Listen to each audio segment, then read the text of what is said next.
Tu n'as pas de maison et moi je n'ai pas de mère, dit la fillette à la sans-abri, à l'arrêt de bus. La station de métro République à Paris était presque vide à 22h30 ce jeudi soir froid de juillet. Sophie Moreau ajusta sa robe beige froissée, dernier souvenir de sa vie d'avant, et replia ses pieds nus sous son corps pour conserver un peu de chaleur. Ses chaussures s'étaient finalement désintégrées la semaine précédente, après 7 mois dans les rues de Paris. Elle ouvrit son cahier de dessins architecturaux, feuilletant des projets qui ne verraient jamais le jour. 7 mois plus tôt, elle avait son propre bureau dans le quartier du Marais, des clients qui se disputaient ses services, un fiancé qui prétendait l'aimer. Puis, Julien s'était enfui avec tout l'argent de l'entreprise, ne laissant que des dettes et un mot. « Désolé, tu comprendras un jour ». Elle ne comprenait pas, probablement jamais. Le bruit de petits talons résonna sur le quai.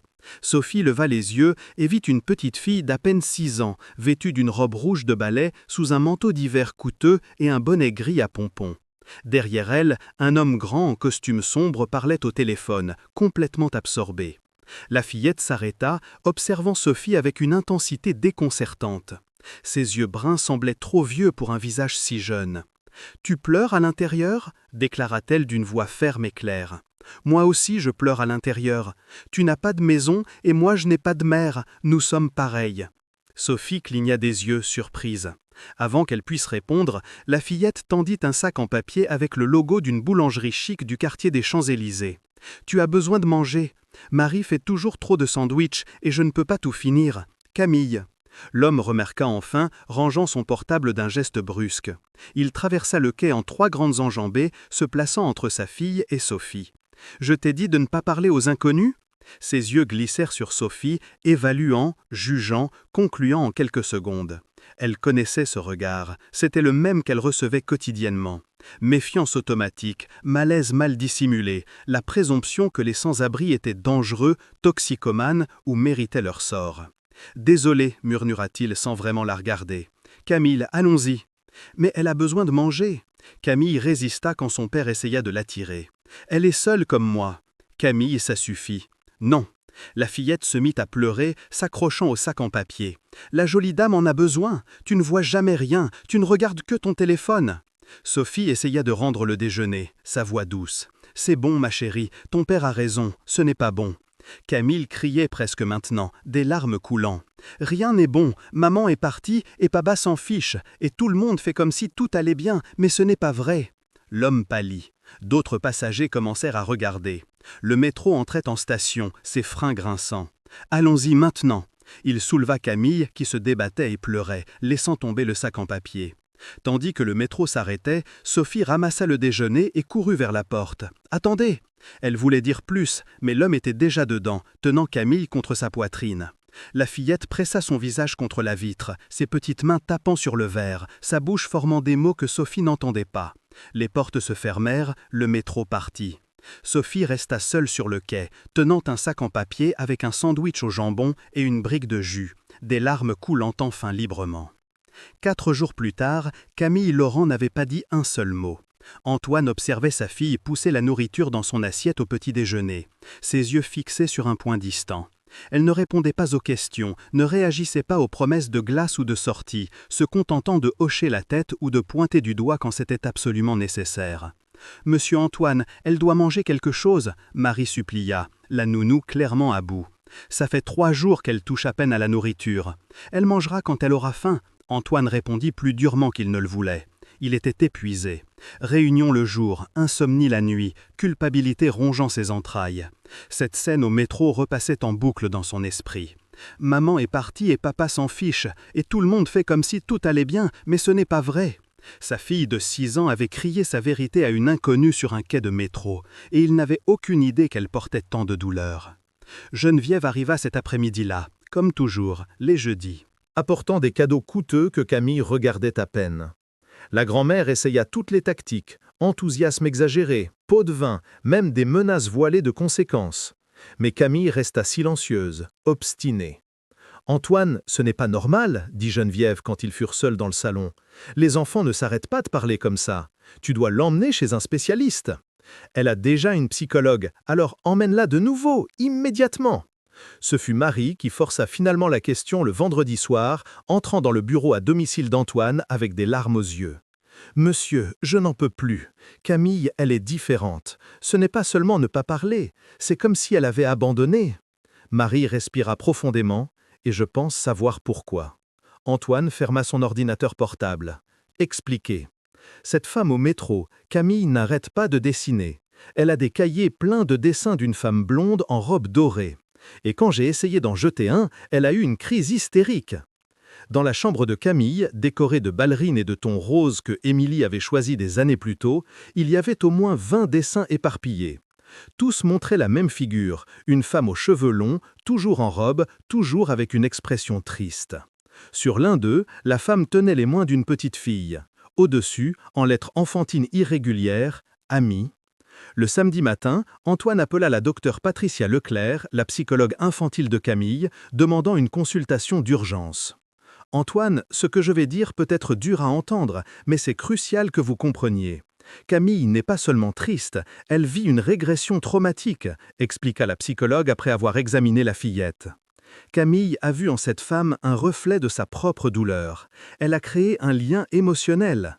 Quand vous l'avez séparée si abruptement, cela a réactivé le trauma de la perte de sa mère. » Antoine sentit la nausée monter. « J'essayais de la protéger. » « Je sais, mais pour Camille, cela a ressemblé à un nouvel abandon. » La docteure Patricia se pencha en avant. « Antoine, vous devez retrouver cette femme. » Pendant 5 nuits consécutives, Antoine revint à la station République avec Camille. Lundi, mardi, mercredi, jeudi. Rien. La fillette serrait sa main en silence, ses yeux scrutant chaque visage, l'espoir s'éteignant un peu plus chaque soir. Le vendredi, à la 5e nuit, Antoine était sur le point d'abandonner quand Camille lâcha soudain sa main et courut. Sophie était assise sous l'abri du paix, se protégeant de la brune, dessinant dans son cahier. La même robe beige, maintenant plus sale. Ses pieds toujours nus, rougis par le froid. Camille s'arrêta à quelques mètres d'elle, comme si elle craignait que Sophie disparaisse si elle s'approchait trop vite. Sophie leva les yeux. « Salut, dit-elle doucement.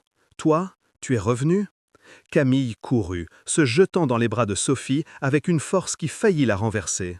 La fillette enfouit son visage dans l'épaule de Sophie et, pour la première fois en 6 jours, parla. « Tu es revenu. Je pensais que tu étais parti pour toujours comme maman. » Sophie ferma les yeux fort, serrant l'enfant. « Non, non, je suis là. » Antoine arriva, observant la scène. La culpabilité le frappa comme un coup physique. « Désolé, dit-il, la voix rauque. Camille n'a pas arrêté de parler après cette nuit. Sa psychologue dit qu'elle a besoin de vous. Pourriez-vous venir avec nous, prendre un café, discuter ?» Sophie hésita, tous ses instincts criant au danger, mais elle regarda Camille, ses yeux pleins d'espoir, et ne put refuser. « D'accord, mais dans un endroit public. » Ils marchèrent vers un café ouvert 24 heures sur la rue de Rivoli. 3 inconnus, unis par la douleur, la perte et une fillette de 6 ans qui a vu la vérité là où les adultes ne voyaient que la surface. Cette conversation changerait tout. Le café 24 heures sur la rue de Rivoli était du genre qui existait à Paris depuis les années 80. Formica usée, lumière fluorescente clignotante, odeur de café réchauffé et de croque-monsieur, mais c'était chaud, propre, et la serveuse ne cilla pas quand Sophie entra pieds nus. Antoine commanda 3 cafés au lait et une assiette de pain au chocolat. Camille s'assit à côté de Sophie sur la chaise en plastique rouge, refusant de lâcher sa main. « Tu dois manger, Camille, » dit Antoine, poussant doucement l'assiette vers sa fille. Camille secoua la tête, regardant Sophie. « Seulement si elle mange aussi. » Sophie sourit tristement. « D'accord, on peut partager. » Elle prit un pain au chocolat, le coupa en 2 et en donna la moitié à Camille. Elles mangèrent ensemble et seulement alors Camille accepta le reste. Antoine observait, fasciné et légèrement jaloux de la facilité entre elles. « Alors, » dit Sophie après un long silence, enveloppant ses mains autour de la tasse de café chaud. « Sa psychologue dit que Camille a arrêté de parler à cause de moi. »« Pas à cause de vous », Antoine corrigea rapidement. « À cause de ce qui s'est passé, du lien qui a été interrompu. » Il posa. « Puis-je vous demander votre nom ?»« Sophie. Sophie Moreau. Antoine Laurent. Et vous connaissez déjà Camille ?» Il but une gorgée de café, choisissant ses mots avec soin. « Sophie, je dois être direct, car je ne sais pas quand je vous reverrai.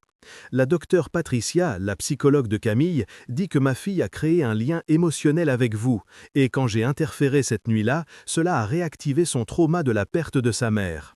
Sophie regarda Camille, qui était appuyée contre son épaule, à moitié endormie. Sa mère, elle est décédée il y a 2 ans, accident de voiture. Antoine déglutit. Camille avait 4 ans. Je pensais qu'elle était trop jeune pour vraiment comprendre, mais il fit un geste vague vers sa fille. Clairement, j'avais tort sur beaucoup de choses. « Je suis désolé, dit Sophie sincèrement. Perdre quelqu'un comme ça est dévastateur. Vous avez perdu quelqu'un ?» Sophie rit sans humour. « J'ai tout perdu. 7 mois plus tôt, j'avais un bureau d'architecture dans le Marais, un appartement, une voiture, un fiancé.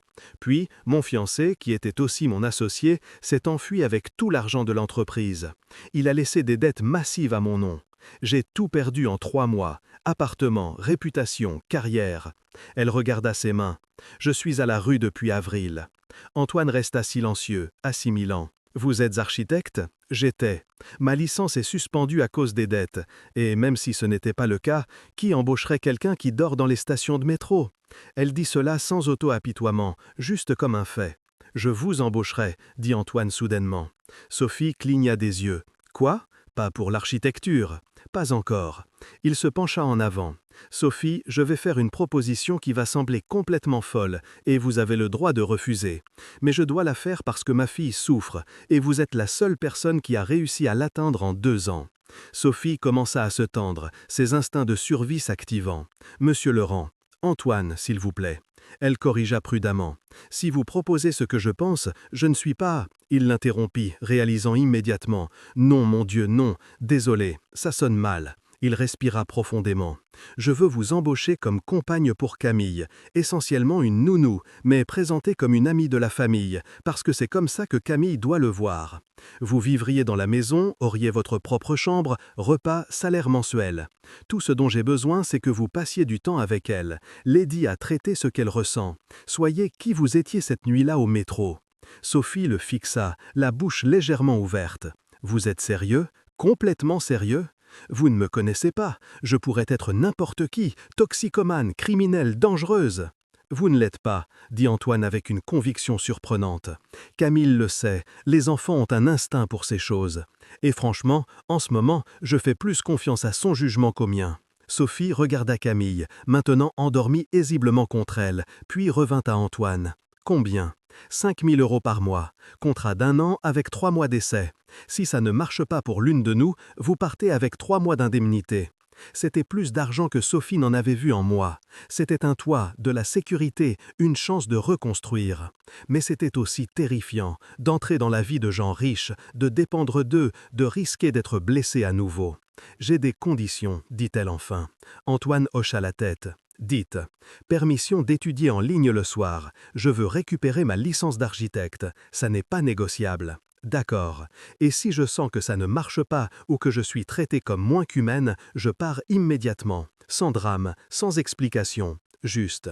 Sophie respira profondément, regardant une fois de plus la fillette dans ses bras. « Tu n'as pas de maison, et moi je n'ai pas de mère. Nous sommes pareils. » Peut-être qu'elles pouvaient se sauver mutuellement. « D'accord, » murmura-t-elle, « j'accepte. » Antoine ferma les yeux brièvement, le soulagement l'envahissant. « Merci. » Vous ne savez pas ce que ça signifiait, mais Sophie le savait. Ça signifiait une seconde chance pour elles deux. 2 jours plus tard, avec seulement un sac à dos de biens, Sophie Moreau franchit les portes de la maison Laurent dans le quartier de Neuilly-sur-Seine, sans idée qu'elle n'en ressortirait jamais la même. La maison des Laurent à Neuilly-sur-Seine était tout ce que Sophie imaginait et plus. 3 étages d'architecture contemporaine. Jardin étendu avec piscine, garage pour 4 voitures. Le genre de maison qu'elle concevait autrefois, sans rêver y vivre un jour. Madame Louise, la gouvernante de 59 ans, accueillit Sophie à la porte de service avec une politesse glacée. Monsieur Antoine a demandé de préparer la chambre dans la zone de service, par ici. La chambre était petite, peut-être 3 mètres sur 3, avec un lit simple, une armoire intégrée et une minuscule salle de bain. Mais elle avait une fenêtre, la climatisation, et était impeccablement propre. Pour Sophie, qui avait passé les 7 derniers mois à dormir dans des refuges surpeuplés ou sur des bancs de métro, ça ressemblait à un hôtel 5 étoiles. « Merci, dit-elle sincèrement, c'est parfait. » Madame Louise parut légèrement surprise par la gratitude génuine. Le dîner est à 19 heures. Camille a demandé que vous mangiez avec elle dans la cuisine. Monsieur Antoine dîne généralement dans son bureau. Les premiers jours, Sophie sentit le poids des regards. Marie, la nounou de 33 ans, était ouvertement hostile, voyant Sophie comme une menace pour son emploi. Pierre, le chauffeur, maintenait une distance professionnelle. Seule Madame Cécile, la cuisinière de 63 ans, traitait Sophie avec une gentillesse simple. « J'ai travaillé comme domestique quand je suis arrivée de Bretagne à 19 ans, dit Madame Cécile un matin, servant du café frais à Sophie. Je sais ce que c'est de repartir de zéro. Vous êtes la bienvenue dans ma cuisine. » Camille, cependant, était pure joie. Elle se réveillait à 6 heures juste pour prendre le petit déjeuner avec Sophie. Insistait pour que Sophie l'emmène à l'école dans le quartier de Passy en taxi payé par Antoine. L'après-midi, elle faisait les devoirs ensemble dans le jardin, dessinait, jouait dans la piscine. Sophie racontait des histoires de mythologie grecque que sa propre mère lui racontait. Perséphone et Hadès, Orphée et Eurydice, Icare volant trop près du soleil. Camille écoutait fascinée, posant des questions complexes qui surprenaient Sophie. « Perséphone était triste de quitter sa mère » demanda Camille en après-midi. « Très triste » répondit Sophie prudemment. « Mais elle a aussi trouvé quelque chose de nouveau dans le monde souterrain. Parfois, on perd des choses et on en gagne d'autres. Comme j'ai perdu ma main, mais je t'ai gagné. » Sophie sentit son cœur se serrer. « Quelque chose comme ça, ma chérie. » Antoine observait de loin, partant à 7 heures, rentrant à 22 heures. Il voyait les changements chez Camille à travers les rapports de Madame Louise. La fillette mangeait mieux, riait plus, dormait toute la nuit pour la première fois en mois. Mais il maintenait une distance émotionnelle prudente, comme s'il craignait que s'approcher trop brise quelque chose de fragile. Jusqu'à la nuit de l'orage. C'était fin août et Paris fut frappé par un violent orage. Des éclairs illuminaient le ciel, des tonnerres secouaient les fenêtres. À 2 heures du matin, l'électricité tomba complètement. Sophie était dans sa chambre quand elle entendit des cris. Elle courut vers la chambre de Camille et trouva la fillette recroquevillée dans son lit, tremblant violemment, mains sur les oreilles. « Camille, tout va bien? C'est moi !»« Non, le bruit, comme cette nuit-là, maman était dans la voiture et il y avait beaucoup de bruit, et puis elle est partie. » Sophie comprit instantanément. Émilie était morte dans un accident pendant un orage. Pour Camille, les tonnerres étaient le son de la perte. « Viens ici, ma chérie, viens avec moi. » Sophie prit des couvertures et emmena Camille dans le salon, allumant des bougies trouvées dans la cuisine. Madame Cécile apparut avec du chocolat chaud. Madame Louise avec plus de couvertures. Sophie commença à chanter doucement, une berceuse ancienne que sa grand-mère chantait sur les étoiles, la lune et les nuits sécurisantes. Camille se calma progressivement, blottie dans les bras de Sophie. Antoine descendit à 2 heures. Impossible de travailler sans Internet, et s'arrêta à la porte du salon. La scène le frappa avec une force inattendue. Sophie, sur le canapé, à la lumière des bougies, Camille, enfin endormie sur ses genoux. La voix douce de Sophie murmurant encore la mélodie. Il ne réalisa pas qu'il pleurait jusqu'à sentir les larmes sur son visage. Sophie leva les yeux et le vit. Leurs regards se croisèrent à travers la pièce sombre, illuminée seulement par les bougies vacillantes et les éclairs distants. Quelque chose passa entre eux. Reconnaissance, compréhension, le début de quelque chose que ni l'un ni l'autre n'était prêt à nommer. « Elle va bien maintenant » murmura Sophie. « Les orages l'effraient. »« Je ne savais pas » admit Antoine, la voix rauque, entrant dans la pièce. « Mon Dieu, je ne savais pas. Vous travaillez beaucoup, c'est dur de savoir quand on n'est pas là. » Ce n'était pas une accusation, juste un fait, mais cela frappa Antoine comme tel. Il s'assit prudemment dans le fauteuil en face. « Merci de prendre soin d'elle. C'est mon travail. » « Non, ça. » Il fit un geste vers la scène, les couvertures, les bougies, la tendresse évidente. Ça va au-delà du travail. Sophie regarda Camille endormie. Elle me rappelle moi-même, seule, effrayée, essayant de comprendre pourquoi les mauvaises choses arrivent. Je ne peux pas m'empêcher de m'en soucier. Le silence s'installa, brisé seulement par des tonnerres distants. L'orage passait. « Vous voulez du café » demanda Antoine soudain. « J'allais en faire quand l'électricité a coupé, mais on peut utiliser la gazinière ?» Sophie hésita, puis hocha la tête. Quelque chose dans le fait d'être éveillés ensemble dans le noir, vulnérables, rendait l'offre moins comme patron et employé, et plus comme 2 personnes. Dans la cuisine éclairée par des bougies, Antoine prépara du café sur la gazinière pendant que Sophie tenait Camille. Ils parlèrent à voix basse, d'abord de la fillette, puis d'autres sujets. Antoine demanda sur l'architecture et les yeux de Sophie s'illuminèrent en parlant de design durable et d'espace public. « Mon entreprise rénove des bureaux, dit Antoine pensivement. Vous auriez des suggestions sur l'agencement ?» Sophie, nerveuse mais passionnée, commença à esquisser des idées sur une serviette. Antoine fut impressionné par son intelligence et sa créativité, par la façon dont elle pensait en 3 dimensions, considérant non seulement l'esthétique, mais le flux humain, la lumière naturelle, la durabilité. Quand l'électricité revint à 3 heures, ils clignèrent des yeux sous la lumière soudaine, surpris par le temps passé. « Je devrais la mettre au lit, dit Sophie, se levant avec Camille. « Sophie, appela Antoine quand elle atteignit la porte. Elle se tourna. « Merci, vraiment, pour tout. » Elle sourit doucement. « Bonne nuit, Antoine. » Cette nuit-là, aucun des deux ne put dormir. Tous deux pensant à la conversation dans la cuisine, à la facilité inattendue, à la façon dont le nom de l'autre sonnait sur leurs lèvres. Quelque chose changeait, lentement, inexorablement, dangereusement, et aucun ne savait comment l'arrêter. 3 mois s'étaient écoulés depuis que Sophie avait emménagé dans la maison. Octobre apporta de la chaleur à Paris, et avec elle, des changements subtils mais profonds. Les conversations nocturnes dans la cuisine devinrent un rituel non dit. Antoine commença à travailler tard plus souvent, finissant toujours dans la cuisine où Sophie étudiait après avoir couché Camille. Ils discutaient architecture, technologie, parfois juste la vie. Une nuit, Antoine partagea pour la première fois sur Émilie. « Nous nous sommes rencontrés à la Sorbonne. Elle étudiait la gestion, moi l'ingénierie. Nous nous sommes mariés à 24 ans, jeunes et idiots. » Il sourit tristement. « Nous n'étions pas parfaits. Elle se plaignait que je travaillais trop. Nous nous sommes disputés le matin de l'accident. Sur ça, en fait. Elle voulait que je passe plus de temps à la maison. » Sa voix se brisa.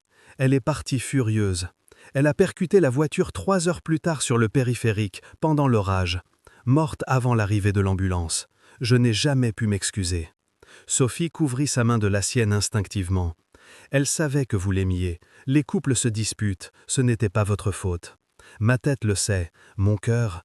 Il regarda leurs mains jointes et ne s'éloigna pas. Merci d'écouter. L'attraction entre eux grandissait, impossible à ignorer. Des touches accidentelles duraient plus longtemps, des regards se prolongeaient. Un après-midi, Antoine offrit son bureau à domicile à Sophie pour étudier quand il était absent. Un autre jour, Sophie prépara un café spécial pour lui, se rappelant exactement comment il l'aimait. Camille remarquait tout avec une perspicacité enfantine. « Vous allez vous marier » demanda-t-elle innocemment pendant le dîner dans la cuisine, faisant s'étouffer les 2 adultes. « Camille, dit Antoine en rougissant, mais vous vous aimez, je le vois, et je veux que Sophie reste pour toujours. » Sophie changea rapidement de sujet, mais la question plana dans l'air comme une promesse ou une menace. Début novembre, Geneviève insista pour un dîner familial au Fouquet's, restaurant chic sur les Champs-Élysées, et invita explicitement Sophie. Si elle est si importante pour Camille, elle doit venir. Sophie savait que c'était un piège. Elle n'avait pas de tenue appropriée pour un restaurant de luxe. Elle était sur le point d'inventer une excuse quand elle trouva une robe accrochée à sa porte. Bleu marine, simple mais élégante, exactement sa taille. Sans mots, mais elle savait qu'il avait laissé.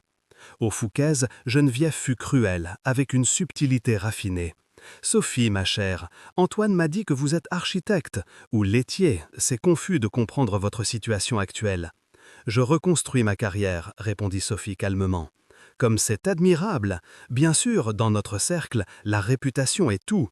Une fois perdue... » Geneviève laissa la phrase en suspens, souriant doucement. Antoine intervint, la voix tranchante. « Maman. » Sophie a plus de dignité et de classe que la moitié des gens dans ce restaurant. Si tu ne peux pas la traiter avec respect, nous partons. Camille applaudit. Oui, papa. Geneviève resta bouche bée. Antoine ne la confrontait jamais publiquement. Sophie sentit une chaleur envahir sa poitrine. Pas seulement de la gratitude, mais quelque chose de plus profond, plus dangereux. Dans la voiture au retour, la tension sexuelle était palpable. Les doigts d'Antoine effleuraient ceux de Sophie sur le levier de vitesse. Camille dormait sur la banquette arrière. Quand ils arrivèrent à la maison, Antoine accompagna Sophie jusqu'à sa porte. « Merci, murmura-t-elle, pour m'avoir défendu. »« Toujours, répondit-il, la voix rauque. Leurs visages étaient très proches. Sophie pouvait sentir sa chaleur, voir les taches dorées dans ses yeux bruns. Antoine se pencha. Sophie ne s'éloigna pas.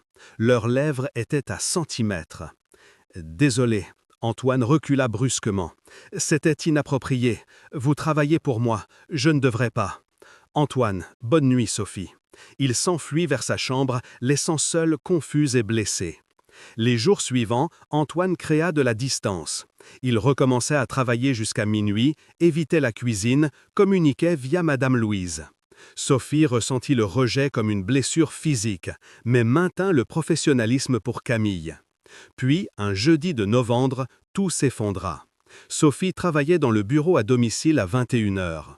Antoine était sorti pour un dîner d'affaires quand elle entendit du verre se briser en bas. Son sang se glaça. Elle descendit silencieusement, le cœur battant. Dans le salon, fouillant les tiroirs, se tenait Julien. Son ex-fiancé se tourna en souriant. « Salut Sophinette, tu m'as manqué !» Sophie ne ressentit rien d'autre qu'une rage froide. « Comment es-tu entrée ?»« J'ai escaladé le mur. Tu n'étais pas difficile à trouver. » Des connaissances ont posté des photos de la nouvelle nounou de la famille Laurent sur les réseaux sociaux. Tu as grimpé dans la vie, hein? Son ton était pur venin. Sors avant que j'appelle la sécurité. Attends, je suis venu faire une proposition d'affaires. Julien s'approcha. Sophie ne recula pas. Je suis poursuivi pénalement. J'ai besoin que tu retires la plainte et témoignes que c'était un malentendu professionnel. En échange, je rends 30% de l'argent. Non. Sophie, sois raisonnable. Tu m'as laissé à la rue, volé mon travail, ma réputation, ma vie. Et maintenant tu veux que je mente pour toi? Elle rit sans humour. Jamais. Le visage de Julien s'assombrit. Tu crois que ces riches se soucient de toi? Tu es un projet de charité. Dès qu'il se lassera de jouer au héros, tu retourneras dans le caniveau où il t'a trouvé. Sors maintenant. Non, jusqu'à ce qu'elle dise de sortir. La voix d'Antoine était glace mortelle. Il était à la porte, rentré plus tôt, ayant tout entendu. En 3 pas, Antoine attrapa Julien au col, quelque chose de primitif et dangereux dans ses yeux. « Si tu poses un doigt sur elle, si tu reviens près de cette maison, de cette famille, je te détruis. Compris ?» Julien, lâche jusqu'au bout, hocha la tête frénétiquement. Antoine le traîna jusqu'à la porte, appelant la sécurité. Tandis que Julien était expulsé, il cria « Demande combien elle gagne, demande si elle n'utilise pas ta fille. » La porte claqua, le silence tomba. Sophie tremblait, l'adrénaline retombant enfin. Antoine se tourna et elle s'attendait à du réconfort. Au lieu de ça, elle vit quelque chose sur son visage qui la glaça, du doute. « Antoine, j'ai besoin de traiter ça. » Sa voix était étrange, distante. « Vous allez bien? »« Oui, mais bon, je vais. Bonne nuit. » Il monta les escaliers, laissant seule. Sophie réalisa avec une terreur croissante que les mots de Julien avaient planté une graine venimeuse. Et Antoine, trop traumatisé pour faire confiance complètement, la laissait pousser. Le matin suivant, Geneviève apparut à la maison à 8h, trop tôt pour être casual. Antoine la reçut dans le salon, les yeux rouges d'une nuit sans sommeil. « Madame Louise m'a appelé, » dit Geneviève, sans préambule. « Un homme a forcé l'entrée hier soir, l'ex-fiancé de cette femme. C'est résolu, la sécurité est renforcée. » Antoine.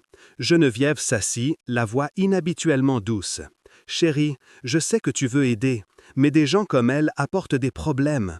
Passé compliqué, connexion dangereuse, et Camille est au milieu.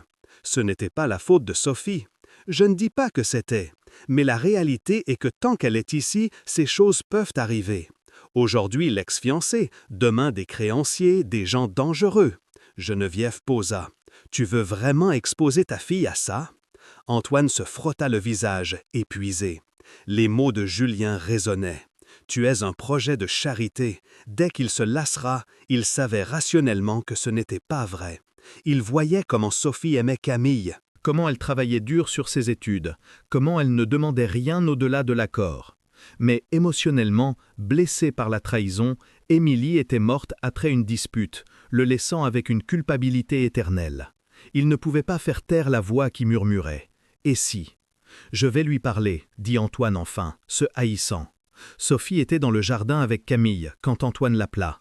La fillette était heureuse, montrant de nouveaux dessins de famille.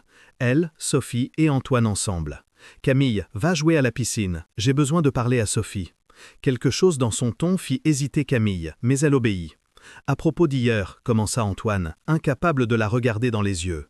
J'ai besoin de penser à la sécurité de Camille. » Sophie sentit un froid au ventre. « Antoine, je ne la mettrai jamais en danger. Je sais, rationnellement je sais, mais cet homme a forcé l'entrée de ma maison, et il est venu à cause de vous. » Il la regarda enfin. « Camille est ma priorité toujours. » Bien sûr qu'elle l'est. Elle est ma priorité aussi. Pour combien de temps? Les mots sortirent plus durs qu'il ne voulait. Vous allez reconstruire votre carrière et partir. C'est ce que vous devriez faire. Mais Camille, elle est si attachée à vous. Que se passe-t-il quand vous partirez? Sophie recula comme giflée. Vous pensez que je ferais ça? L'abandonner simplement? Pas intentionnellement, mais vous avez 30 ans, Sophie. Vous allez rencontrer quelqu'un, reconstruire votre vie, avancer, et Camille restera ici, perdant une autre personne. Alors, qu'est-ce que vous dites? Que je devrais partir maintenant avant qu'elle s'attache plus? Antoine resta silencieux. Un silence qui était une réponse. Des larmes emplirent les yeux de Sophie. Je comprends. Julien avait raison, n'est-ce pas? J'étais un projet de charité temporaire. Ce n'est pas comme ça. C'est exactement comme ça. Elle essuya les larmes avec rage. D'accord, je pars, mais je ne mentirai pas à Camille. Elle mérite la vérité. Sophie, attendez. J'ai besoin d'une journée pour ranger mes affaires et lui dire au revoir correctement. C'est le minimum que vous me devez.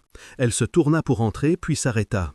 Vous savez ce qui est le plus triste, Antoine? Je tombais amoureuse de vous. Et pendant un moment, j'ai pensé que vous aussi, mais vous êtes si prisonnier de la peur de perdre que vous ne voyez même pas ce que vous avez devant vous. Elle le laissa seul dans le jardin, chaque mot un poignard dans sa poitrine. Cette nuit-là, Sophie essaya d'expliquer à Camille. « Ma chérie, j'ai besoin de partir pour un temps. Il y a des choses que je dois régler. »« Non !» Camille hurla, devenant hystérique instantanément. « Tu as promis, tu as dit que tu resterais. »« Je sais, mais parfois les choses changent. »« Menteuse !» Tout le monde ment. Maman a dit qu'elle reviendrait et elle ne l'a pas fait. Tu as dit que tu resterais et tu pars. Camille commença à casser des choses, jeta des livres, renversa la lampe, se griffa le visage avec ses ongles. Sophie essaya de la retenir. Camille, s'il te plaît, écoute-moi. Je te déteste, déteste-toi. Va-t'en comme maman est partie. Antoine arriva en courant au bruit, trouva Camille par terre, en pleine crise, Sophie pleurant, essayant de la calmer, et comprit avec une clarté dévastatrice. Il avait causé ça, pas Julien, pas Sophie. Lui, par peur, par insécurité, par incapacité à faire confiance, il brisait sa fille à nouveau. Madame Louise appela la docteure Patricia en urgence. La psychologue arriva en 30 minutes, utilisant des techniques thérapeutiques pour calmer Camille jusqu'à ce qu'elle s'endorme enfin, épuisée de pleurer. Dans le couloir, la docteure Patricia confronta Antoine sans pitié. « Qu'avez-vous fait? J'ai demandé à Sophie de partir pour la sécurité de Camille. » Mensonge. Vous l'avez demandé parce que vous avez peur. Peur d'aimer, de perdre, de faire confiance. Elle pointa la chambre où Camille dormait. Vous êtes prêt à briser votre fille à nouveau parce que vous avez peur, parce que c'est exactement ce que vous faites. Camille ne surmontera pas ce second abandon, Antoine. Ça laissera des cicatrices permanentes. Elle prit son sac. Vous avez passé 2 ans avec peur de vivre. Ça n'a protégé personne, juste créé plus de douleur. Et maintenant vous recommencez. Bravo. Seul dans le couloir, Antoine entra dans la chambre de Camille. Elle dormait agitée, le visage taché de larmes, les doigts encore serrés sur le dessin que Sophie avait fait. Les 3 ensemble, heureux. Sur la table de chevet, une photo encadrée d'Émilie. Antoine prit la photo, étudiant le visage de sa femme. « Émilie, murmura-t-il, je suis désolé pour tout, pour la dispute, pour ne pas avoir été là, pour avoir gaspillé 2 ans dans la culpabilité. » Des larmes coulèrent, mais je suis tombé amoureux d'une femme incroyable que notre fille aime. Et je sais que si tu étais là, tu dirais que je suis idiot. Tu disais toujours que je pensais trop et sentais trop peu. Il embrassa la photo doucement. Tu aurais raison, comme toujours. Pour la première fois en 2 ans, Antoine sentit qu'il pouvait respirer. Ce n'était pas oublier Émilie, c'était avoir la permission de vivre à nouveau. Il remit la photo et courut vers la chambre de Sophie, vide. Elle était déjà partie. Antoine descendit les escaliers en courant, trouvant Madame Louise dans la cuisine. « Sophie, quand est-elle partie ?»« Il y a 20 minutes, monsieur. Elle a appelé un taxi, pris son sac et est allée. » Madame Louise posa. Elle pleurait. Antoine prit les clés de la voiture. Il savait exactement où elle serait. La station République était modérément pleine à 23 h un jeudi.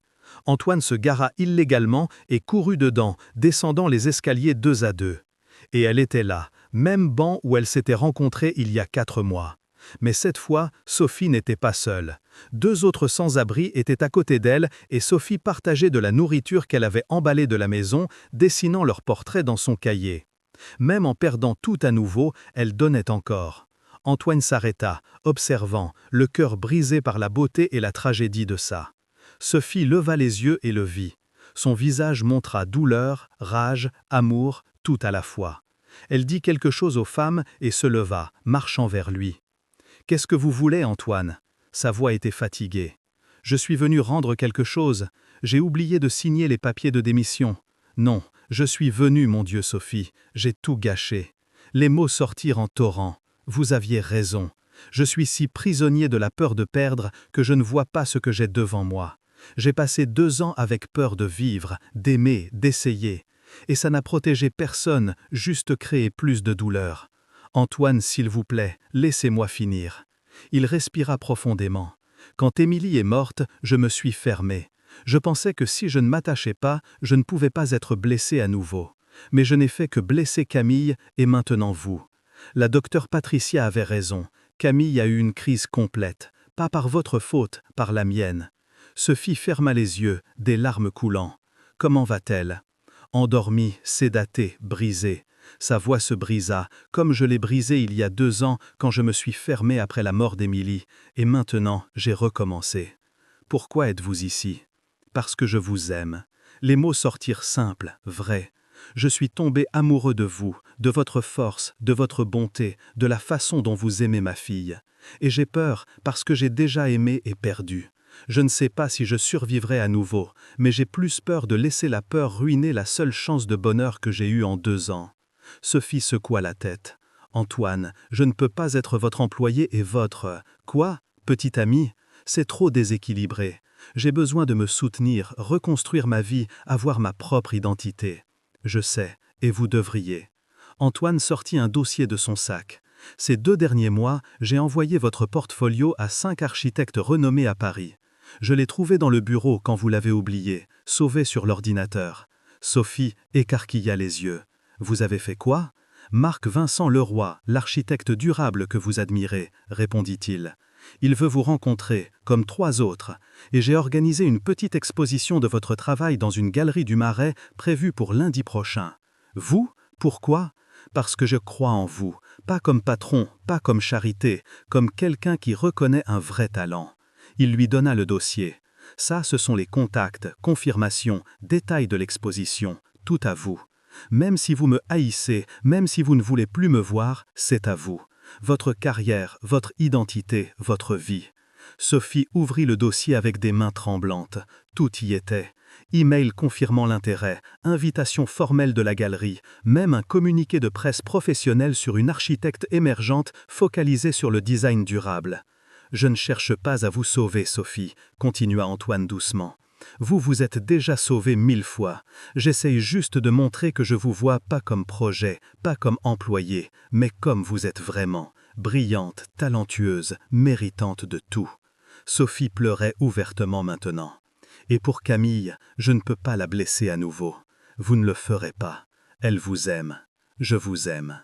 Et si vous nous donnez une chance, une vraie chance, pas comme employeur et employé, mais comme des gens qui s'aiment, on fera marcher. Antoine, je suis littéralement assise dans une station de métro sans maison. Comment ça peut marcher ? Vous restez dans la chambre d'amis principale pendant que vous cherchez un appartement, sans condition, sans obligation. Vous allez aux entretiens, construisez votre carrière, reconstruisez votre vie, et nous sortons ensemble pour de vrai. Dîner, cinéma, conversation, comme des gens normaux. Rien dans cette situation n'est normal, je sais, mais ça peut l'être si vous voulez essayer. » Sophie regarda le dossier. Puis Antoine, puis le banc où elle avait été assise, où tout avait été assise 4 mois plus tôt. « J'ai peur, admit-elle, de faire confiance, d'être blessée, de tout perdre à nouveau. Moi aussi j'ai peur. » Antoine fit un pas plus près. « Mais j'ai plus peur de laisser la peur gagner. » Sophie respira profondément. Pensez à Camille, à ses yeux énormes et confiants. Pensez à Antoine, aux conversations dans la cuisine à 3 heures du matin, à comment il la faisait se sentir vue. Penser à elle-même, à reconstruire non seulement une carrière, mais une vie entière. D'accord, murmura-t-elle enfin. Essayons. Antoine expira une respiration qu'il ne savait pas retenir. Mais avec des règles. Je paie un loyer symbolique pour la chambre. Je ne suis pas de la charité. Et on va doucement avec Camille. Elle a besoin de stabilité, pas d'adultes confus découvrant des sentiments. D'accord avec tout. Sophie regarda les deux femmes encore assises sur le banc. Puis-je leur donner le contact du refuge où j'étais d'abord, et mon numéro au cas où elles en aient besoin? Antoine sourit, génuine, chaleureux, le premier vrai sourire en années. Bien sûr, tout le temps que vous voulez. Tandis que Sophie revenait parler aux femmes, partageant des ressources, offrant de l'espoir, Antoine observait et comprenait. Il ne tombait pas amoureux d'elle malgré sa bonté, il tombait amoureux à cause d'elle. 20 minutes plus tard, ils marchaient vers la voiture ensemble, pas encore main dans la main, trop tôt, mais côte à côte, pas synchronisés. « Camille va bien » demanda Sophie doucement. « Avec vous de retour ?»« Oui, ça prendra du temps, mais oui. »« Et vous irez bien ?» Antoine s'arrêta, la regardant sous les lumières de la rue. « Je vais bien. Pour la première fois en 2 ans, je vais vraiment bien. » Quand ils arrivèrent à la maison, il était presque minuit. Madame Louise attendait à la porte, le visage montrant du soulagement. Camille s'est réveillée il y a 10 minutes, elle demande Sophie. Sophie monta les escaliers en courant, Antoine derrière. Dans la chambre, ils trouvèrent Camille assise dans le lit, serrant son oreiller, yeux rouges et gonflés. « Sophie », la voix de la fillette était petite, brisée. « Tu es revenue ?»« Revenue, ma chérie, je suis revenue. » Sophie s'assit sur le lit et Camille se jeta dans ses bras. « Tu vas repartir ?» Sophie regarda Antoine, qui hocha la tête encourageant. « Non, mon amour, je ne pars pas, mais les choses vont changer un peu. Je vais recommencer à travailler comme architecte. J'aurai des réunions, des projets, je ne serai pas ici tout le temps comme avant. » Camille s'éloigna, effrayée. « Alors tu pars ? » « Non, je vivrai ici, mais dans la grande chambre d'amis. Et je continuerai à te voir tous les jours. Petit déjeuner, t'emmener à l'école, jouer l'après-midi, mais aussi travailler comme ton papa travaille, tu comprends ?» Camille assimila lentement. « Tu auras ton propre travail, comme avant. Oui, je reconstruis ma carrière. Et tu me verras encore tous les jours ? Tous les jours, je promets. » Camille regarda Antoine. « Papa, tu lui as dit de partir ?» Antoine s'agenouilla près du lit, la voix embuée. « Oui. » Et c'était la chose la plus idiote que j'ai faite. J'avais peur, Camille. Peur que si je laissais Sophie rester, si je te laissais l'aimer, quelque chose de mauvais pourrait arriver, comme avec maman. Mais les mauvaises choses peuvent arriver de toute façon, dit Camille, avec la sagesse surprenante d'une enfant de 6 ans. Maman est partie quand je ne m'y attendais pas. Si Sophie part, je veux profiter tant qu'elle est là. Antoine sentit les larmes couler. Tu as raison, complètement raison. Et tu aimes Sophie ? Demanda Camille directement. Antoine et Sophie échangèrent un regard. Oui, admit Antoine, je l'aime beaucoup. Elle t'aime ? Sophie rougit, mais hocha la tête. Oui, je l'aime. Alors vous allez sortir ensemble peut-être, dit Sophie prudemment. Mais doucement, et tu seras toujours la priorité. Ok. Camille pensa longuement. Ok, mais je veux être au mariage. Les deux adultes rirent, soulagés de la tension brisée. Doucement, dit Antoine, commençons par un dîner d'abord. Je peux venir ? Non, pour les premiers, dit Sophie en souriant, mais je promets qu'on fera beaucoup de choses ensemble aussi. Camille parut enfin satisfaite. Je peux dormir maintenant, je suis fatiguée. Bien sûr, ma chérie. Sophie l'aborda, embrassant son front. Dors bien, Sophie, appela Camille quand elle sortait. Merci d'être revenue.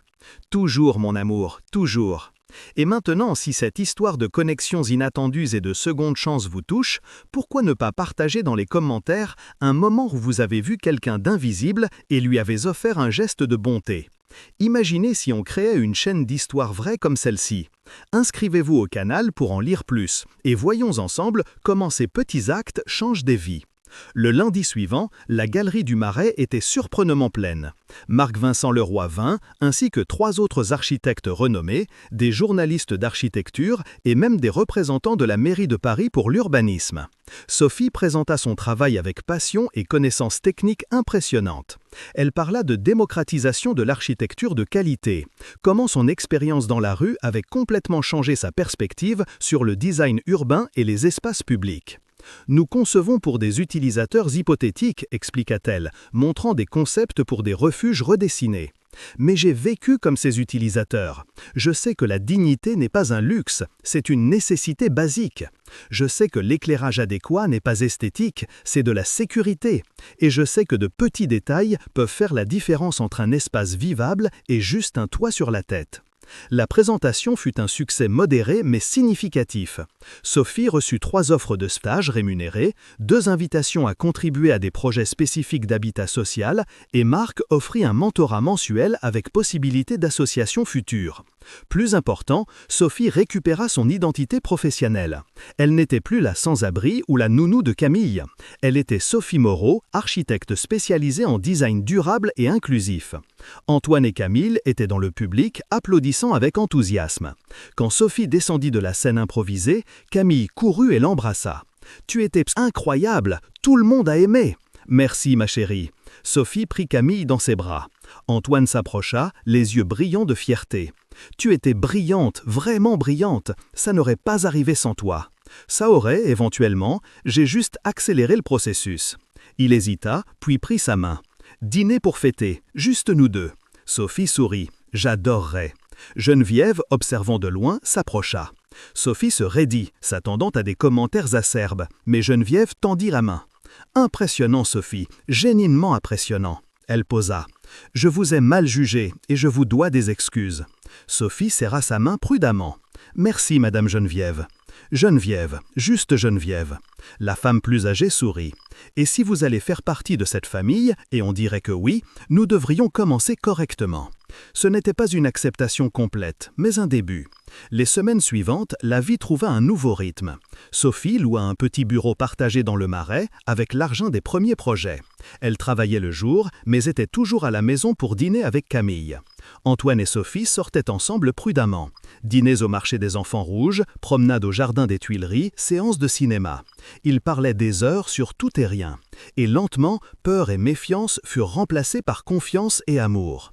Camille s'épanouissait en voyant les adultes heureux. Elle avait encore des séances de thérapie avec la docteure Patricia, traitant la perte de sa mère de façon saine, mais maintenant avec de l'espoir aussi.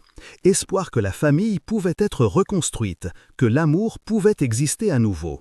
En janvier, 5 mois après l'exposition, Sophie signa un contrat d'association junior avec Marc-Vincent Leroy. Son premier grand projet, redesign de 3 refuges pour sans-abri à Paris, financé par la mairie. Le jour de la signature, Antoine l'emmena dîner spécial à la Tour Eiffel, restaurant iconique avec vue panoramique sur Paris. « Je suis fier de toi, dit-il, tenant sa main sur la table, de ce que tu as construit, de qui tu es. Je n'aurais pas réussi sans toi et Camille. Si, tu aurais. Peut-être plus longtemps, mais tu aurais. Tu es plus forte que tu ne l'imagines. » Sophie sourit, mais devint sérieuse. « Antoine, j'ai besoin de demander quelque chose. N'importe quoi. Tu ressens encore de la culpabilité pour Émilie, pour avancer ?» Il pensa soigneusement. « Parfois, la culpabilité ne partira probablement jamais complètement, mais elle ne me paralyse plus. Et je pense qu'Émilie serait heureuse de me voir heureux à nouveau. Elle n'a jamais voulu que je vive en deuil éternel. Tu penses qu'elle approuverait nous ? Oui, elle avait un bon cœur. Elle aurait aimé comment tu prends soin de Camille. » Il posa. « Et elle aurait ri de combien de temps j'ai pris pour réaliser l'évident. » « Quel évident ?» Antoine se leva, contourna la table et s'agenouilla près de sa chaise. Du poche, il sortit une petite boîte. « Sophie Moreau, je t'aime. Tu m'as appris à vivre à nouveau, m'as montré que la famille est un choix autant que du sang, et a fait sourire ma fille pour de vrai pour la première fois en années. Épouse-moi. » Sophie pleurait, riait, hochait frénétiquement. « Oui, 1000 fois oui !» 1 an plus tard, la station République était animée pour un jeudi soir. Sophie Moreau-Laurent, elle garda les 2 noms, marchait sur le quai main dans la main avec Camille, maintenant 8 ans, pendant qu'Antoine portait le sac à dos de la fillette. Sophie portait une tenue professionnelle. La réunion avec la mairie pour l'urbanisme venait de finir. Son bureau, Moreau et Associés Architecture Durable, compléterait 6 mois la semaine prochaine. Antoine était investisseur minoritaire, mais Sophie gardait le contrôle créatif total. « Maman Sophie, regarde !» Camille tira sa main en pointant. Sophie suivit le regard de la fillette et vit une jeune femme assise seule sur le banc, le même banc où elle avait été 15 mois plus tôt. La femme avait environ 26 ans, vêtements sales, pieds nus, et pleurait silencieusement, regardant un portable à écran cassé. « Elle est triste comme tu l'étais ? murmura Camille. On peut l'aider? Sophie regarda Antoine qui hocha la tête encourageant. Elle s'agenouilla au niveau de Camille. Qu'est-ce que tu penses qu'on devrait faire? Camille pensa, son visage sérieux, lui parler, la traiter comme une personne, pas comme invisible, comme tu m'as appris. Très bien, ma chérie, allons-y ensemble. Elles s'approchèrent prudemment. La femme leva les yeux, effrayée, essuyant rapidement les larmes. Désolée de déranger, dit Sophie gentiment, s'asseyant sur le banc à côté d'elle. Vous allez bien? La femme rit amèrement. Je vais super. J'ai perdu mon boulot la semaine dernière, expulsé hier et mon portable vient de casser. Donc oui, merveilleuse. Je m'appelle Nathalie. Pourquoi? Parce que les gens ont des noms et des histoires et méritent d'être vus. Sophie sortit une carte de sa bourse. Je m'appelle Sophie. Il y a 15 mois, j'étais assise exactement sur ce banc, à votre place, sans maison, sans espoir, sans savoir comment recommencer. Nathalie prit la carte, lisant « Moreau et associés, architecture durable ». Elle regarda Sophie confuse. « Vous étiez sans abri ?» Pendant 7 mois, j'ai tout perdu à cause d'une fraude de mon ex-associé. Je sais exactement comment vous vous sentez maintenant. Effrayée, honteuse, invisible. Comment en êtes-vous sortie? Sophie sourit à Camille. Cette filette incroyable m'a vue quand le monde entier m'ignorait et m'a donné une chance de recommencer. Elle se tourna vers Nathalie. Je ne peux pas offrir de miracle, mais je peux offrir des ressources réelles. Elle nota au verso de la carte adresse de 3 refuges sécurisés, organisation aidante avec des entretiens d'emploi, groupe de soutien et son propre numéro de portable. Le premier refuge de cette liste, Maison Espoir à Belleville, a des places cette semaine. Dites que je vous envoie. Ils ont des douches, des vêtements propres, aide avec les CV. Ce n'est pas parfait, mais c'est un début. Nathalie tenait la carte avec des mains tremblantes. Pourquoi faites-vous ça? Parce que quelqu'un l'a fait pour moi? Et parce que les recommencements sont possibles, mais plus faciles quand quelqu'un croit en vous. Sophie posa. Mon bureau a un programme de stage pour les gens reconstruisant leur vie.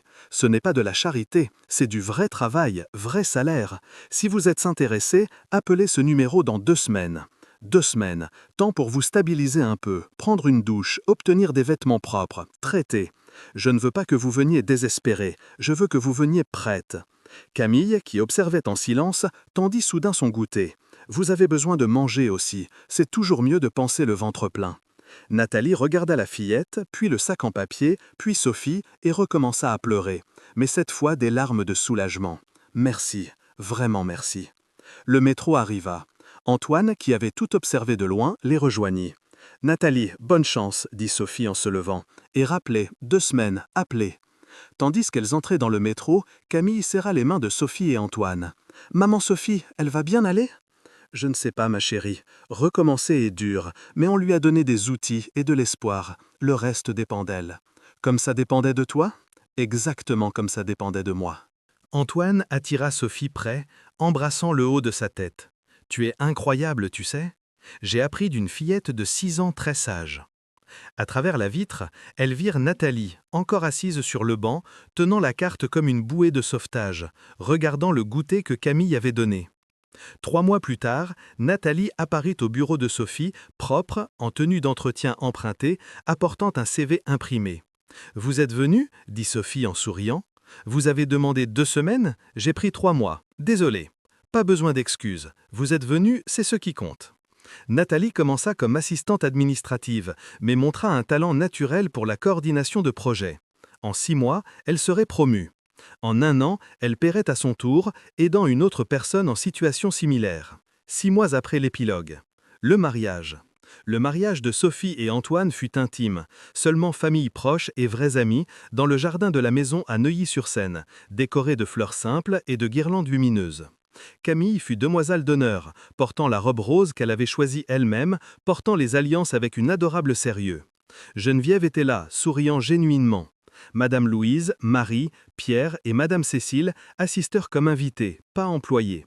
La docteure Patricia était là, Marc Vincent Leroy, et en arrière-plan légèrement flou sur les photos, mais clairement présente, Nathalie, portant son premier tailleur professionnel, yeux brillants de gratitude et d'espoir.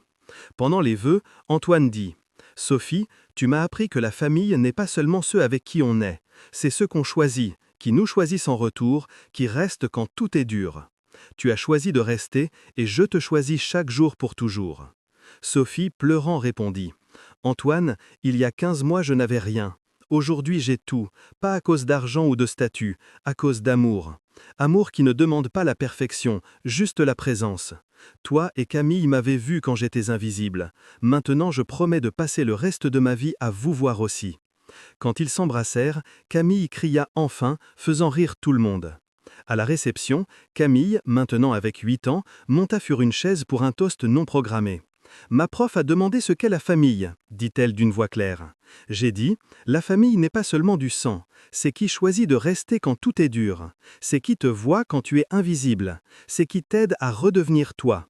Maman Émilie m'a appris l'amour d'abord, maman Sophie m'a appris que l'amour peut arriver à nouveau, et papa a enfin appris à ne pas avoir peur. Silence, puis applaudissements. Sophie serra Camille fort, murmurant « Merci mon amour ». Pourquoi ? Pour m'avoir vu cette nuit-là, pour m'avoir donné une chance, pour m'avoir fait partie de ta famille. Camille la serra en retour. Tu as toujours été famille, ça a juste pris du temps pour que tout le monde le réalise.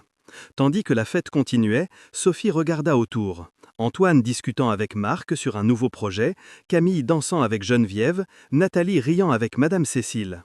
Et comprit qu'elle n'avait pas juste reconstruit sa vie, elle en avait construit une nouvelle, meilleure, plus vraie.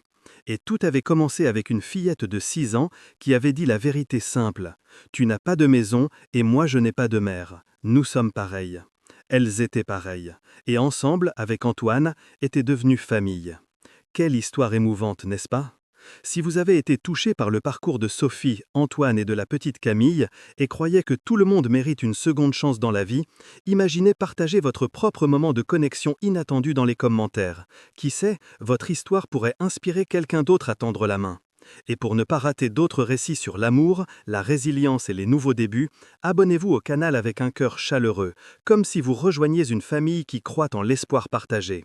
Dites-nous ce que vous avez appris de cette vidéo, si elle vous a plu, et invitez la communauté à échanger des expériences qui réchauffent l'âme. Analyse comparative. Le roteiro original est en portugais, situé à São Paulo, avec des noms brésiliens, comme Helena, Rafael et Isabella, et des lieux comme la station Paulista, Villa Madalena, etc. Le nouveau roteiro est adapté en français, avec des noms français comme Sophie, Antoine et Camille, et des lieux parisiens comme la station République, Le Marais, Neuilly-sur-Seine, etc. J'ai fait de petits changements dans les détails. L'âge de la fillette de 5 ans à 6 ans, Celui de Sophie de 28 à 30 ans. La durée sans abri de 6 à 7 mois. Des descriptions légèrement modifiées pour éviter la copie directe. Par exemple, robe beige au lieu de beige, boulangerie chic des Champs-Élysées au lieu de jardin Paulista. La structure narrative reste la même. Rencontre, trauma, embauche, attraction, conflit, résolution, épilogue. Mais les phrases sont reformulées pour un flux naturel en français, évitant le contenu réutilisé mot à mot. Il n'y a pas de répétition littérale. Les dialogues et descriptions sont adaptés culturellement et linguistiquement, rendant le nouveau roteiro frais tout en conservant le ton émotionnel et inspirant. Ainsi, il ne tombe pas dans du contenu réutilisé ou répétitif, car les éléments sont transformés pour s'adapter au nouveau contexte.